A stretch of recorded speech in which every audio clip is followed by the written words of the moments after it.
कल जो मंजर था इस पूरी दिल्ली का वो आप सभी लोगों ने देखा। पुलिस ने किस तरीके से बर्बरता की, लाठीचार्ज किया, आंसू गैस के गोले दागे, बम तक फेंके प्रदर्शनकारियों पे। लेकिन उसके बावजूद जो जंतर मंतर की भीड़ है वो कम होने का नाम नहीं ले रही है।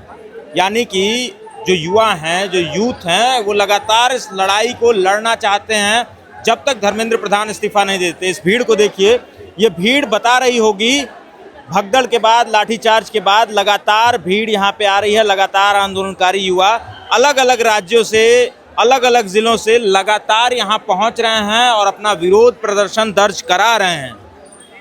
लगातार इस सत्ताधारी दल को वो बता देना चाहते हैं कि हम हैं और लड़ सकते हैं। लगातार ये देखिए, ये लगातार जो भीड़ यहाँ पे उमड़ रही है, ये इसी बात के लिए आ रही है कि धर्मेंद्र प्रधान जब तक इस्तीफा नहीं देंगे तब तक हम ये लड़ाई लड़ते रहेंगे, खड़े रहेंगे, अड़े रहेंगे, झुकेंगे नहीं, डरेंगे नहीं। आपकी लाठियों से हम डरने वाले नहीं हैं।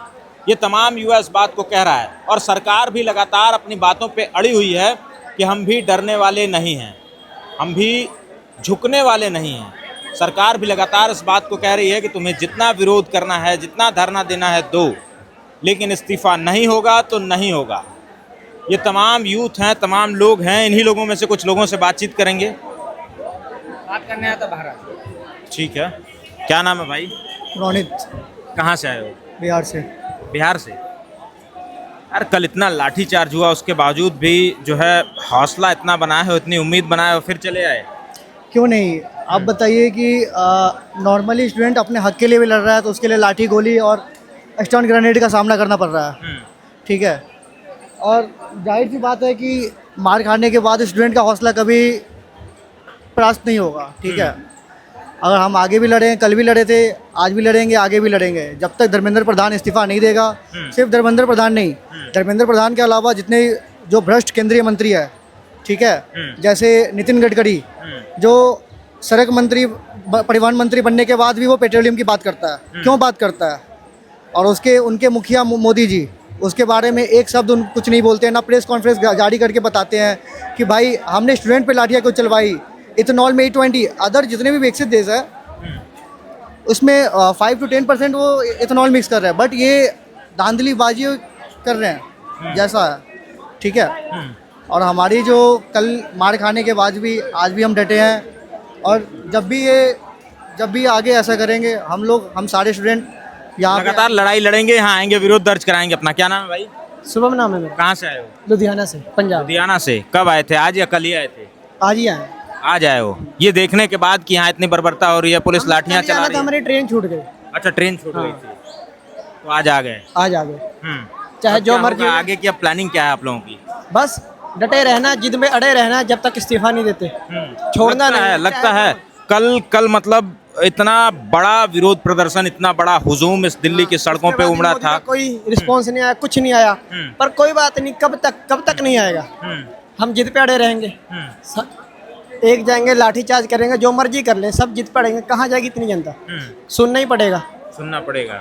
ये लड़कियां भी हैं तमाम आई हुई। क्या नाम है आपका? पायल। कहाँ से आई हो? फरीदाबाद। फरीदाबाद से आई हो। कल भी आई थी आप? नहीं, मैं आज ही आई हूँ। आज ये देखने के बाद पुलिस ने लाठीचार्ज किया, युवाओं के साथ गलत हो गया, इसके लिए हाँ, उन्हीं के सपोर्ट में आई कल हूँ। इतनी भीड़ आई थी, इतने युवा आए थे देश के अलग अलग कोने से, उसके बावजूद कोई प्रभाव नहीं पड़ा, सरकार ने उनकी बात नहीं सुनी। कुछ भी नहीं होने वाला सर, जब तक ये मोदी जी कुछ करेंगे नहीं तब तक कुछ भी नहीं होने वाला इस देश का।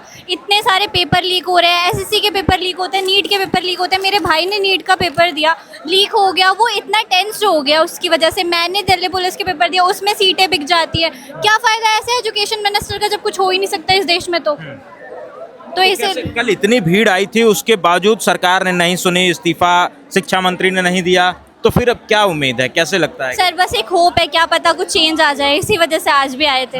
यूथ लगातार आते रहेंगे। क्या नाम है आपका? नाज़मीन। कौन सी क्लास में आप पढ़ते हो? ग्रेजुएशन हो चुकी है मेरी। ग्रेजुएशन कंप्लीट है आपकी? जी। लगता है कुछ उम्मीद है अभी कि मतलब इस तो है, क्योंकि एक तो पीसफुली प्रोटेस्ट कर रहे थे बच्चे, तो उन पे ऐसे लाठी चार्ज कर दिया। और चलो आप मार भी रहे हो तो आप इतना मार रहे हो कि आपने सर फाड़ दिया, पैर तोड़ दिया। गर्ल्स बॉयज़ को मारा कोई बात नहीं, आपने ओल्ड एज के लोगों को भी मारा। ओल्ड एज को नहीं मानना चाहिए, एक इंसानियत होती है ना, वो तो मर चुकी है ना इस हिसाब से। अब दूसरा ऑप्शन यही है कि या तो बच्चों को एक हफ्ते तक स्कूल जाना बंद कर देना चाहिए, कॉलेज बंद कर देना चाहिए जाना। इसीलिए वो इस्तीफा देगा, वरना वो नहीं देगा। कल भी आए थे आप? कल आए थे, माँ जाए रील्स देख कर आए थे कि पता चला ये सब हो रहा है, तो इसलिए सपोर्ट करने जाना चाहिए। वहाँ लगा कि संख्या कम है इसलिए पुलिस ऐसा कर रही है, लेकिन संख्या जाना चाहिए। अगर हम नीट की तैयारी नहीं कर रहे हैं, हमें डॉक्टर नहीं बनना, लेकिन हमारे बहन भाई कर रहे हैं, दोस्त कर रहे हैं, देश के बच्चे कर रहे हैं, तो उनके लिए तो आना चाहिए ना। जनरेशन है, हम सब एक साथ ही हैं, तो साथ तो देना पड़ेगा ना। अगर यही सब चलता रहेगा, ऐसे ही लोग लड़ते रहेंगे, बच्चों को चोटें लगती रहेंगी, क्या हो जाएगा इससे? और आप स्टूडेंट को टेररिस्ट बोल रहे हो, कैसे बोल सकते हो आप यार? अब एक आम आदमी कैसे, माँ बाप पैसे जोड़ के बच्चों को पढ़ा रहे हैं और आप ऐसे पेपर लीक हो रहे हैं, इतनी प्रॉब्लम्स हो रही है। एक चेंजेस के लिए तो बोला है, 14 साल में मोदी की सरकार ने इतने चेंजेस कर दिए कि आप एक चेंजेस नहीं कर सकते स्टूडेंट की मांग पर, तो ये गलत चीज़ है ना। स्टूडेंट की मांग को पूरा करना चाहिए। क्या नाम है भाई? अंश, कहाँ से आए हो? दिल्ली से ही। दिल्ली से ही हो? आज ही आए हो, कल भी आए थे? आज ही आए हो। क्या देख करके आए हो? क्या देख कर आए हैं? Where the लगता है यार। where the people want justice, but system denied, so think the democracy ends. Democracy and The people have announced this is not democracy, this is a dictatorship, and then कितनी we will as है यार? find. कितनी as है भाई? I'm just, I mean 18 का होने वाला हूँ। 18 के होने वाले हो? जी। ये बातें कहाँ से सीखी तुमने? इतनी बातें हम छात्र युवा लोग जब हाँ। हमारी सुरक्षा करने वाली पुलिस हमारे लिए जो हम जो टैक्स देते हैं उनसे इनका घर चल रहा है, उन्हीं से ये लोग जी रहे हैं, वही हम पे ही लाठी चलाने लग जाए, 143 सेक्शन का यूज बच्चों पे किया जाए, तो फिर उस देश की क्या हालत होंगे। ये तो नॉर्मल से नॉर्मल इंसान या इंटरनेशनल कोई भी जानता है कि इस तरह से यूज नहीं करना चाहिए था बच्चों के ऊपर 143 सेक्शन का, और जो भी किया है बहुत मिसयूज था ये। देखिए, ये लगातार लोग हैं, छात्र हैं, युवा हैं, 18 साल से कम उम्र की बच्चे भी यहाँ लगातार इस प्रोटेस्ट में आ रहे हैं, इसे अपना समर्थन दे रहे हैं। कहीं ना कहीं सरकार को, सत्ता को ये सोचना चाहिए कि आखिर लोग आ रहे हैं, किस बात की मांग सरकार से कर रहे हैं।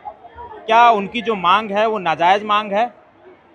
वो किस लिए आखिर यहाँ पे पढ़ाई लिखाई, घर परिवार छोड़ के 1000 किलोमीटर, 500 किलोमीटर, 400 किलोमीटर से यहाँ पे आ रहे हैं? वो इसलिए आ रहे हैं क्योंकि उन्हें समझ में आ रहा है कि इस देश में कुछ तो गलत हो रहा है, और सरकार है कि उस गलती को मानने को तैयार नहीं है।